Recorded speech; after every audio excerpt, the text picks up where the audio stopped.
Afrontamos el verano con los precios de la energía completamente desbocados. Desde julio del año pasado hasta ahora el precio del gas ha subido un 300%, un 250% en el caso de la luz y hasta un 50% el de los carburantes. Todo ello con incertidumbre de lo que pasará con el Nord Stream. Por otra parte, hablamos de un baile en el mundo de los patrocinios deportivos protagonizado por parte del Banco Santander, que dejará de darle nombre a la liga por la cual pagaba, según contamos en Voz Populi, hasta 20 millones de euros y se centrará en la Fórmula 1, concretamente en Ferrari y en los buenos resultados de Carlos Sainz, que junto con Fernando Alonso ha hecho que vuelva a crecer el interés por esta competición. Y por último hablamos también del dinero que se gastan en el Congreso de los Diputados y en el Senado en viajes, una cifra que les va a sorprender. Esto es Barra Libre, comenzamos.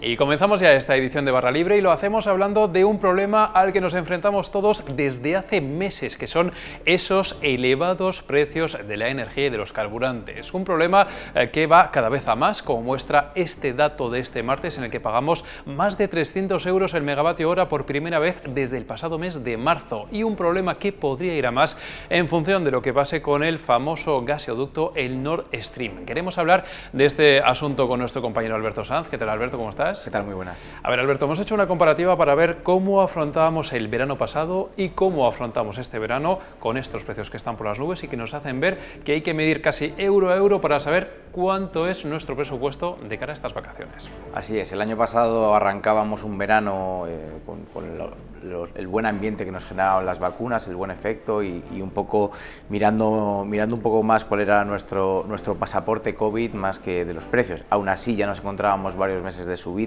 porque arrancó en torno al mes de abril este repunte de precios vinculados con la electricidad. Nos empezábamos a acostumbrar a este mercado mayorista y a saber un poco lo que era el megavatio hora y el precio al que se pagaba. Por aquel entonces nos asustábamos, nos echábamos las manos a la cabeza porque estábamos rozando los 100 euros megavatio. Si comparamos con lo que se pagaba este martes, hace un año, se estaban pagando 86 euros el megavatio y nos parecía excesivo porque estábamos rozando los 100 euros. Bien, como tú decías, hoy estamos pagando 303 euros megavatio.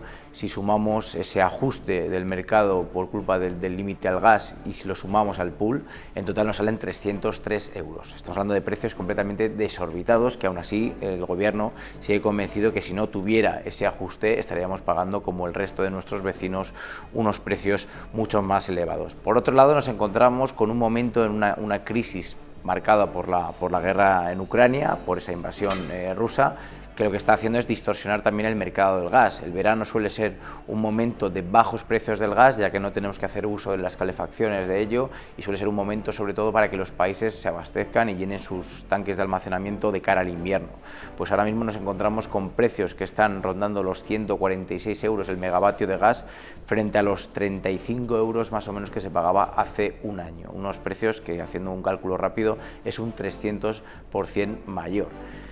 Con esta situación lo que nos encontramos es un verano que no solo es lo que nos marca los precios, sino sobre todo lo que está por venir y lo que nos están diciendo los gobiernos de vamos a tener un verano que va a ser caro a nivel de energía, pero sobre todo hay que prepararse para un invierno en el que puede estar marcado por la incertidumbre de todo lo que vaya pasando vinculado con Rusia. Es que me hablabas de hace un año y pico, cuando veíamos esos precios de 80 euros megavatio hora, 100 euros megavatio hora, nos llevábamos las manos a la cabeza y ahora estamos pagando más de 300 este martes. Y sobre todo hablas de lo que puede pasar de cara al futuro y estamos, pues en general, hay una gran preocupación en toda Europa por lo que pueda pasar con el Nord Stream, que ha detenido su actividad este lunes, en principio hasta el 21 de julio, porque está haciendo tareas de reparación, pero está esa sensación en Alemania de que este parón, que en principio es solo unos días, puede ser bastante más que eso y puede suponer un corte y un problema enorme de cara a los próximos meses. Así es, la conexión del Nord Stream 1, que además el año pasado estábamos debatiendo cómo iba el proyecto del Nord Stream 2, que era la conexión que iba por el Mar Negro. O sea, el año pasado, en este verano, estábamos debatiendo cómo evolucionaba el otro proyecto, la otra gran tubería que iba a hacer que Alemania no solo dependiese de un gasoducto. Pues ahora mismo ese proyecto, con el tema de Rusia, se ha bloqueado, depende solo mismo de ese Nord Stream 1, que ahora mismo hace una parada técnica, que es algo muy habitual, como le pasa a las nucleares en España y le pasa alguna vez en Francia. Es habitual que los próximos 10 días esté paralizada, pero tal y como está la situación en un escenario de guerra, lo que teme Europa y principalmente Alemania es que una vez se termine el periodo de mantenimiento, Rusia, para esta guerra económica que está haciendo con Europa, diga que hay que revisarlo una vez más en la parte en la que sobre todo está en territorio ruso y alargue este proceso para asfixiar económicamente a la principal economía de Europa. Y esto es lo que se teme, porque no se sabe realmente, lo estaba diciendo el gobierno alemán, no sabemos realmente lo que va a pasar en 10 días. Ya ha habido algún movimiento, sobre todo decía Canadá, que ya estaban preparando material técnico de todo tipo para que al Nord Stream 1 en su mantenimiento no le falte de nada, y vamos a estar muy pendientes de lo que está pasando con una infraestructura que está lejos y que sobre todo pensamos que a priori a España no le afectará. Pero en esta situación que vivimos, cualquier tipo de estornudo provoca un resfriado. Entonces eso es lo que vamos a vivir los próximos días. Bueno, 21 de julio, esa es la fecha que nos apuntamos, que es cuando en teoría acaban esas tareas de mantenimiento del Nord Stream. Y luego, por otra parte, Alberto, también tenemos los precios de los carburantes, que también están asfixiando pues, a muchas familias, a muchas personas que realmente ven cómo esto les impide incluso llegar a fin de mes o tener un problema con sus vacaciones, porque ya desde nosotros aquí, estamos ahora en Madrid, y para irnos a la costa, en función de cuál sea de una u otra, esto nos puede suponer decenas de euros más que hace un solo año. Ahora mismo llenar el depósito es un 50% más caro en el caso de que sea una gasolina 95 y un 60% más caro si estamos hablando de gasóleo en comparación con el julio pasado. Con estos datos, ahora mismo irte a la playa, si le sumamos todos estos gastos, si tienes la suerte de que vayas a una casa de alquiler en el cual el casero te paga la luz, pues igual tienes suerte y lo puedes compensar, pero si encima vas a una segunda vivienda donde muchas veces ellos también van con bombonas de butano, que también se ha disparado el precio con toda la situación que se vive actualmente, pues seguramente el que lo termina pagando seguramente será el chiringuito, porque habrá que llevar más sándwiches y bocadillos porque nos estamos gastando todo en energía. La situación energética ahora mismo va a marcar todo, va a marcar el futuro, los negocios de verano también estarán muy pendientes de este rendimiento y todo está marcado porque además vivimos altas temperaturas que nos exige todavía aumentar la demanda a nivel de aire acondicionado, frío para los restaurantes y para los chiringuitos. Es una situación en la que están pasando muchos factores y en lo que todo está muy débil y cualquier movimiento lo que hace es disparar los precios y castigar nuestro bolsillo. Y de hecho una ola de calor como la que vamos a vivir esta semana en España con temperaturas de hasta 45 grados no ayudan porque hay que exprimir el aire acondicionado. Alberto Sanz, gracias por los datos, por la información. Leemos el artículo entero en Voz Populi para enterarnos de todo. Gracias. Gracias a vosotros. Y seguimos con Joaquín Hernández aquí a otro lado. ¿Qué tal, Joaquín? ¿Cómo estás? Muy buenas. Bueno, la ola de calor, no sé si a ti te pasa factura o no. Es verdad que aquí, en fin... Por ahora para bien. Por ahora para bien. Oye, estamos hablando contigo en este caso de los patrocinios, del importante patrocinio que hasta ahora tenía el Banco Santander con respecto a la Liga y que también tiene en Ferrari, en la escudería, en este caso en el equipo de Fórmula 1 de Carlos Sainz. El Banco Santander, estamos contando en Voz Populi, en un movimiento estratégico ha decidido, digamos, reorientar ese patrocinio de la Liga para dedicarlo con más fuerza todavía a Ferrari. Cuéntanos. Sí, las fuentes con las que hemos hablado nos hablan de un cambio de prioridades dentro del propio Banco Santander con respecto a sus políticas de patrocinio en el mundo del deporte. Santander venía pagando alrededor de 20 millones de euros por temporada a la Liga, a la patronal de los clubes de fútbol españoles, por la máxima competición del deporte rey. Sin embargo, aún teniendo la opción de renovar ese vínculo con la Liga hasta el año 2023-2024, mejor dicho, hasta la temporada 2023-2024, Santander ha optado por no extender ese vínculo y, por el contrario, lo que nos dicen es que apuntarían con este movimiento a reforzar, a fortalecer, incluso profundizar ese vínculo con la escudería Ferrari en la Fórmula 1, que, como contamos en su día, entraron a finales del año pasado para que comenzara el contrato esta temporada, este año, con un vínculo de unos 20 millones de euros por mundial de Fórmula 1. 20 millones de euros que son la mitad de lo que pagaba Santander, de lo que pagó Santander a Ferrari en su primera etapa con el cabalino rampante, que fue cuando estuvo Fernando Alonso. Cuando estuvo Fernando Alonso, Santander también se unió a Ferrari y llegó a pagarle por temporada 40 millones de euros, ¿vale? Ahora, por el momento, le está pagando 20 a Ferrari con Carlos Sainz. Carlos Sainz, hace poquito, ganó su primera carrera con Ferrari y es Carlos Sainz el segundo piloto en la historia de la Fórmula 1 española en ganar un gran premio por detrás, precisamente, de Fernando Alonso. Bueno, es que a eso voy. De hecho, Joaquín, si te vemos en pantalla completa, aquí sin las imágenes, vemos precisamente esa fotografía de Carlos Sainz el otro día en Silverstone.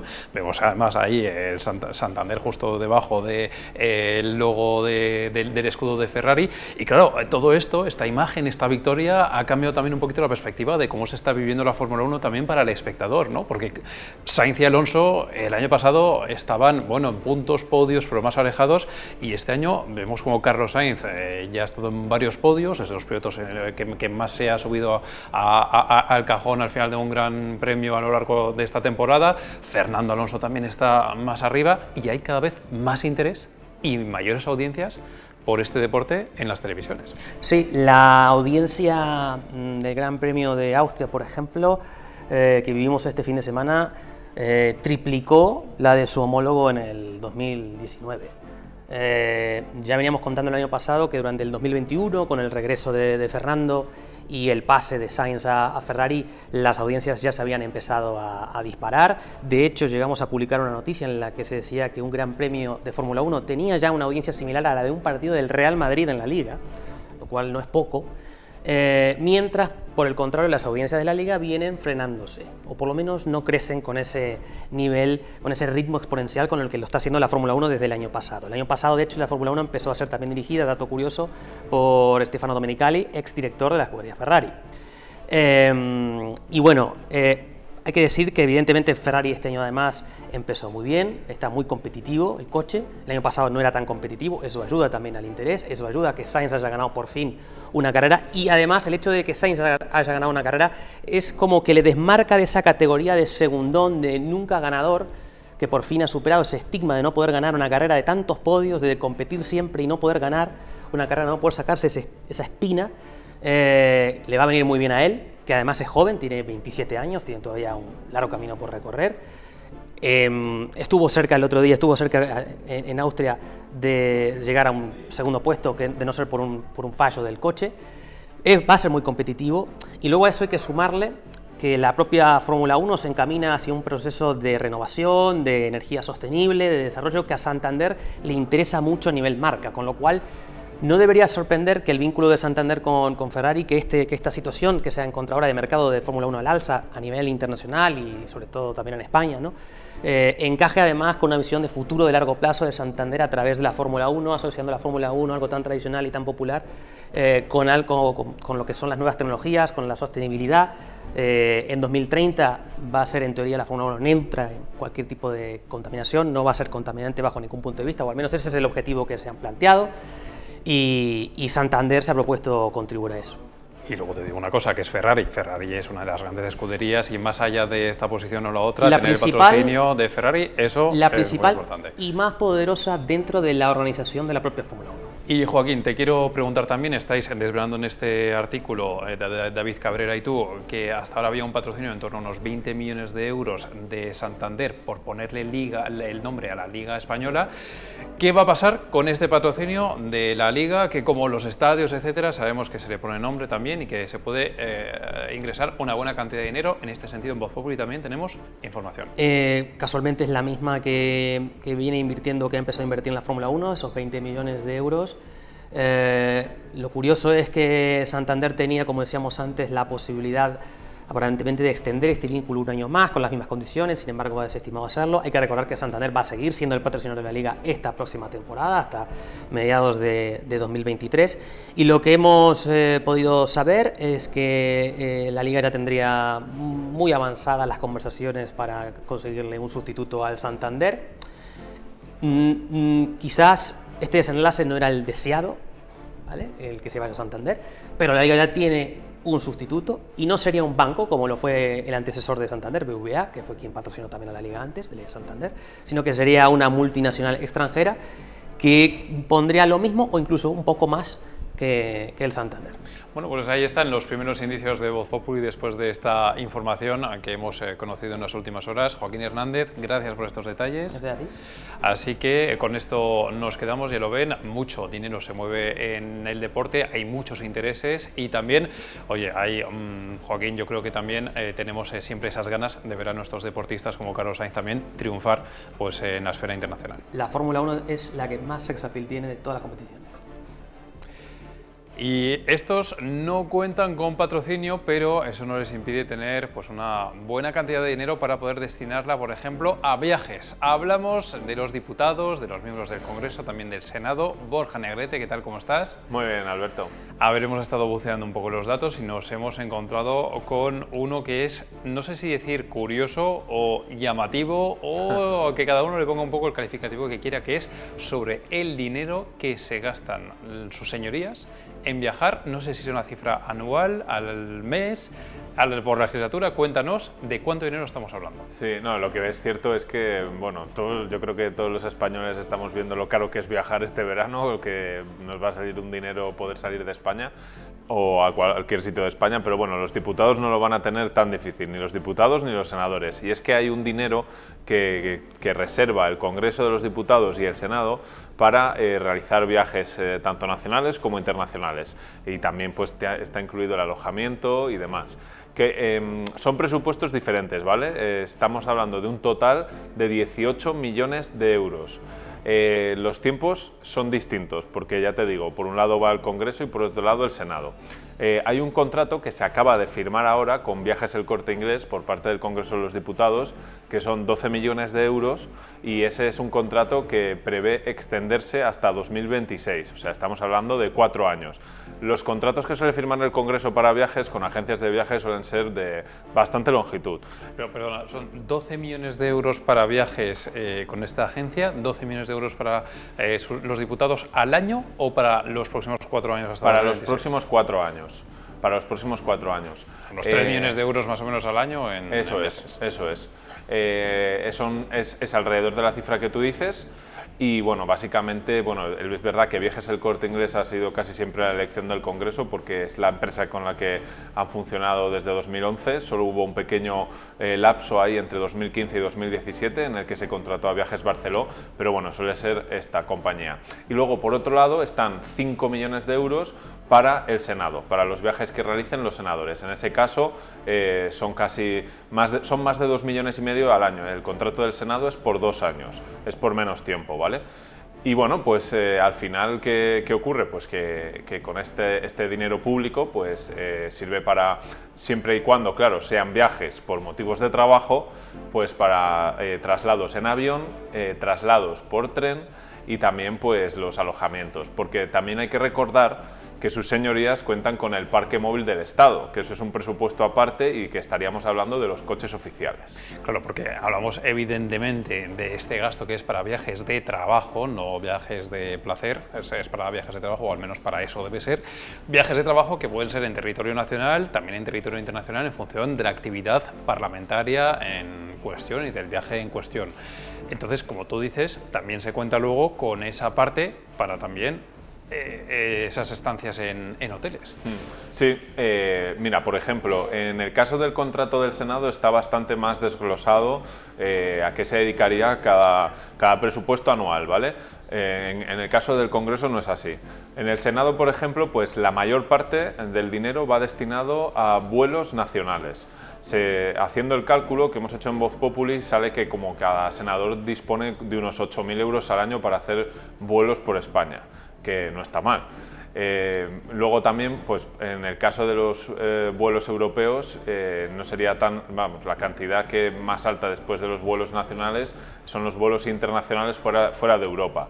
Pero vamos, en ese caso sí que está bastante desglosado. Y luego los coches oficiales, que no están incluidos en este presupuesto, sino que forman parte del presupuesto del Parque Móvil del Estado, pues es bastante llamativo que en 2021 el Ministerio de Hacienda por primera vez no ha incluido la facturación por entes, cosa que antes entonces sí ocurría. Y por ejemplo se ve que en 2020 pues las Cortes Generales gastaron más de 140.000 euros solo ese año para utilizar coches oficiales, y en 2019 eran de más de 180.000 euros el gasto en estos vehículos. Y luego no estamos sumando tampoco, por ejemplo, el gasto en el taxi que se gasta el diputado cuando llega, en dietas, etcétera. O sea, estamos hablando solamente del gasto en trenes, en aviones, en fin, para desplazarse y para pernoctar. Estaba echando aquí la cuenta rápidamente y me salía algo más de 8.000 euros por diputado al año, que, sí, no está nada mal. No, está muy bien, está muy bien. Así que, en fin, eso da para muchos viajes. No solamente esta cifra, sino que también tenemos otra cifra, en este caso solamente para el Congreso de los Diputados, que tiene que ver con fotografías. Sí. ¿En cuánto dinero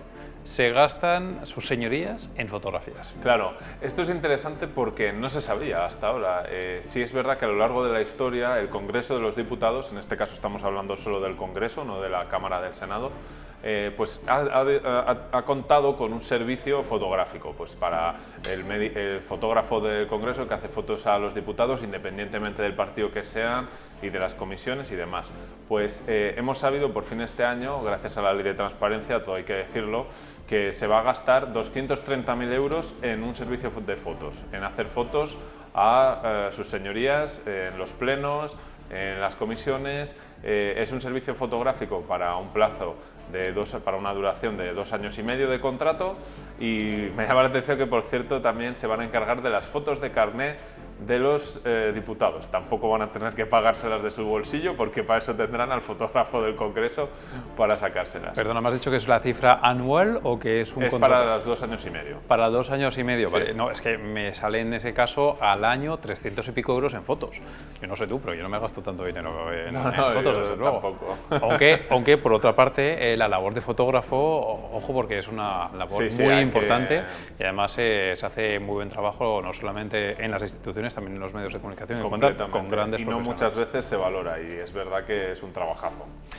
¿Cuál era la cifra total? Me has dicho que es que me bailan aquí las cifras. 300... la fotografía era 230.555 euros. ¿Y qué harías tú con más de 230.000 euros? ¿Qué harías tú con ese presupuesto si pudieras gastarlo en alguna cosa, como por ejemplo tu sección de cine en blanco y negrete? Pues me lo has quitado de la boca, porque yo lo que haría es invertirlo en cine en blanco y negrete, para ver si un día podemos traer, yo que sé, a Robert De Niro y le podemos hacer una entrevista. Eso me encantaría. Bueno, por lo pronto tienes a publicidad a coste cero, que no paramos de mencionar esa sección en nuestro programa, así que eso, que te llevas. Borja Negrete, como siempre, muchísimas gracias. Muchas gracias, Alberto. Bueno, y con esta información y todos estos datos que por supuesto pueden consultar en Voz Populi, despedimos esta edición de Barra Libre y volveremos como siempre mañana con más contenidos.